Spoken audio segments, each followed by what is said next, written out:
嗱，呢啲咁嘅分數題我點做咧？我哋個要 change 落 subject 少少 B 係我哋嘅 subject。咁但係你唔好理啊，第一步一定係整走啲分數。咁最簡單，頭先個同學都係唔知點整走呢個 B， 整走個分數嘛，即係唔要呢個 B 咯。咁點解唔要咧？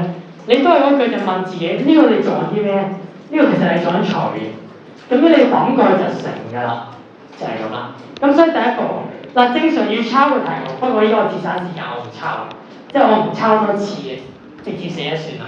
好，咁你成個 B 過去，咁所以變成咁啦。跟住咧，嗱就唔係即刻除法嘅。有同學頭先就話：正啊，呢個 B 咧我除法做完，因為個 B 啊嘛，唔啱啊，點解啊？喂，呢度都有 B 嘅，你應該要將啲 B group 埋一齊，兩邊都有 B 嘅嘛。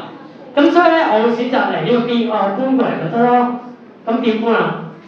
加喎，調過嚟就減嘅咯喎。嗱，咁所以你而家咧調過去就減，咁即係話咧8B 就減5B。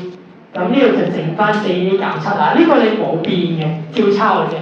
嗱，所以呢個叫三波嚟嘅。咁你最尾一步啦，如果佢係三波咧，咁你除翻3就得啦，因為依家你乘3，抌過去就除。咁所以答案做完啦，答案就係咁啦。嗱，明唔明白個原則？